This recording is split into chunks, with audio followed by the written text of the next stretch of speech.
بسم اللہ الرحمن الرحیم۔ السلام علیکم ورحمۃ اللہ وبرکاتہ۔ میں آصف الرحمن نلوی آپ کی خدمت میں حاضر ہوں۔ آزادی اور صحت ایک نعمت ہے۔ کتنی بڑی نعمت ہے یہ ان سے پوچھو جو آج بھی اپنی آزادی، اپنی پہچان کے لیے لڑ رہے ہیں، اور صحت کی قدر اور اس کی قیمت ان سے پوچھو جو دنیا کی دولت ہونے کے باوجود زندگی نعمتوں سے ترس رہے ہیں۔ جب چاہا جو چاہا کھا لیا پی لیا، نہ کوئی فکر نہ کوئی ملال، کوئی پرہیز نہیں، کوئی معالج نہیں، نیند کے لیے کوئی گولی نہیں۔ جب نیند آئی سو گئے، جہاں جگہ ملی لیٹ گئے۔ کتنی خوبصورت ہے یہ آزادی کے ساتھ صحت مند زندگی۔ چند چیزیں ہیں جن کی زندگی میں بہت اہمیت ہے، قیمتی سرمایہ ہے۔ دنیا کی ساری دولت ہو اور ایک مخلص وفادار محبت کرنے والا دوست نہیں تو تم بہت غریب انسان ہو۔ دنیا کی ساری دولت ہو، آزاد ہوتے ہوئے بھی آزاد نہیں، چھپتے چھپاتے خوف زدہ زندگی گزارنے پر مجبور ہو، نیند نہ آتی ہو، پرہیزی کھانا کھانا ہو، سب کچھ ہوتے ہوئے بھی کچھ نہیں۔ والدین دنیا میں نہیں، زندگی میں ساتھ نبھانے کی قسمیں وعدے کرنے والی بیوی بھی اب نہیں۔ اولاد ہو پر کسی کام کی نہ ہو، دوست دور دور تک نہ ہو، ہاں ہو بھی تو صرف تذکروں اور محفلوں میں خوش آمدیوں کی صورت میں ہو۔ تو کیا زندگی ہے؟ ایسی دولت بھی کس کام کی جو زندگی، صحت، خوشی، ذہنی سکون، دل کا قرار، رشتے ناطے، تعلق، واسطے، دوست احباب اور پرسکون نیند نہ خرید سکے۔ ایسی بدترین زندگی گزارنے والے دنیا میں بہت لوگ ہیں۔ کچھ کا ذکر ہے اور کچھ بے نامی جائیداد کی طرح بے نامی موت کو گلے لگا کر گم نامی کی دھن میں کہیں دھندلا گئے۔ ان دولت مند افراد میں ایران کا شہنشاہ ایران، یوگنڈے کا ایدی امین، عراق کا صدام حسین، لیبیا کا کرنل غدافی، سری لنکا کا چندریکا کمار اٹونگا، رانی وکرما سنگھا، انڈونیشیا کا سہارتو، اسی طرح اور بہت۔ افسوس کہ ہمارے ملک میں کرپشن کو کرپشن، جرم یا گناہ ہی نہیں سمجھا جاتا۔ اگر سمجھا جاتا تو یہ فہرست بہت طویل ہوتی۔ بھٹو کے دور سے آج تک سینکڑوں سیاستدان، ان کی بیویاں اور اولادیں تخت دار پر چڑھ چکی ہوتی، اور پاکستان ایک صاف و شفاف، کرپشن، لسانیت اور مذہبی منافرت سے پاک ترقی کی راہ پر گامزن ہوتا۔ کوئی بات نہیں، اب اس کے لیے راہ ہموار ہو رہی ہے، اور بہت جلد پاکستان ہر شعبے میں پہلے نمبر پر ہوگا انشاءاللہ۔ سوچنے والی بات ہے کہ ایک طرف تو اللہ تعالیٰ نے آپ کو نوازا، اور دوسری طرف آپ لوٹ مار، کرپشن، حرام کی بے شمار دولت اکٹھی کرنے میں لگے ہوئے ہیں۔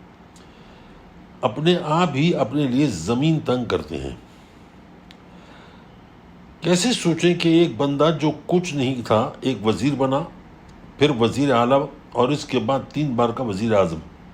ملک کنگال ہوتا چلا گیا، اور موصوف کی دولت جائیداد تھی کہ رکنے کا نام ہی نہیں لے رہی تھی۔ تینوں بار اپنی حکومت کی مدت پوری نہ کر سکا، نکالا گیا وہ بھی کرپشن کے الزام میں۔ پر مجال ہے کہ کہیں کوئی ندامت، شرمندگی، افسوس، توبہ بھی نہیں۔ وہی الزام تراشی کہ کسی طرح عوام کی ہمدردی حاصل ہو جائے، کبھی عدلیہ تو کبھی اسٹیبلشمنٹ سے چیخ کر سوال کہ مجھے کیوں نکالا۔ پر اس بار عوام نے بھی پلٹ کر نہیں دیکھا، بلکہ مٹھائیاں تقسیم کی۔ عوام یہ جان چکی تھی کہ یہ نوسر باز ہے۔ پہلے 10 سال کا معاہدہ کیا، ملک چھوڑ کر بھاگ گیا، پھر 7 سال بعد واپس آ گیا، پھر وہی کرپشن، پھر نکالا گیا، بیمار ہونے کی اداکاری کی، دل، گردے، جگر، پھیپھڑے سب ناکارہ ہو گئے، پلیٹلیٹ 2000 جو کسی زندہ انسان کے نہیں، مردہ کے ہوتے ہیں۔ میڈیا نے بھرپور ساتھ دیا کہ بس ابھی نہیں تو آدھے گھنٹے میں مر جائے گا، سانس نہیں آ رہا، دن میں 8 سے 10 بار ہارٹ اٹیک ہو رہا ہے، آنکھیں بند کریں تو موت کا فرشتہ نظر آتا ہے، ہر کروٹ پر خاندان کے مرے ہوئے لوگ اور وہ جن کو مارا گیا نظر آتے ہیں۔ روز میڈیا لفافے، ٹوکرے اور جن کے کھاتے کھلے ہوئے تھے ایسا واویلا ہنگامہ برپا کیا کہ اللہ کی پناہ۔ انہوں نے ہی وہ گناہ کیا جس کی سزا اب مل رہی ہے۔ بغیر اجازت کے کچھ لکھنا نہیں، بولنا نہیں، سانس لینا، یہاں تک کہ بغیر بتائے ہگنا اور موتنا بھی نہیں۔ کہنے کو لاکھوں کی تنخواہ، بہترین اور مہنگی سواریاں، عالیشان رہائش، پر نہ عزت اور نہ صحت، اور ایک انجانا خوف الگ، کب ایف آئی آر کٹے اور کب اندر ہو جائے۔ بہرحال یہ تو زندگی میلے ہیں، زندگی نشیب و فراز۔ خیر، اصل بات تو آزادی اور صحت کی ہے کہ 3 بار کا وزیر اعظم، دنیا کی ساری دولت، سب کچھ ہے، پر زمین تنگ ہے۔ اب ڈرامہ رچایا جا رہا ہے کہ نواز شریف کو ملک اور عوام کی یاد ستا رہی ہے، اور وہ ستمبر کے آخر میں پاکستان میں اپنے سمدھی اسحاق ڈار کے ساتھ واپس آنا چاہ رہا ہے۔ اس پر مجھے میرے ایک مرحوم دوست یاد آ گئے۔ 35 سال پہلے وہ اپنے گھر والوں سے ناراض ہو کر جرمنی چلے گئے، کسی سے کوئی رابطہ نہیں رکھا۔ 20 سال گزرے، اس دوران گھر میں کئی اموات ہوئی، والدین، بڑے بھائی، ایک چھوٹی بہن، دوسرے بھائی کی بہو۔ غرض یہ کہ وہ کسی کی بھی فوتگی میں نہیں آیا، اسے اطلاع دی جاتی اور وہ ٹس سے مس نہیں ہوتا۔ 25 سال بعد وطن کی، گھر والوں، دوستوں اور محلے کی یاد آئی، کسی کو بھی اطلاع نہیں دی کہ بس سرپرائز دوں گا، کہ اچانک ایک دن وہ آ گیا۔ سب حیران اور پریشان، سب لوگوں کو فون پر اطلاع دی گئی، اور دوسرے دن سب کو دعوت دی گئی۔ 250 لوگوں کو کھانے پر مدعو کیا گیا۔ محمد علی سوسائٹی میں بڑا گھر تھا، رکھ رکھاؤ والا، لکھنؤ سے تعلق رکھتے تھے۔ خیر، قصہ مختصر، سب لوگ بشمول میں بھی پہنچا۔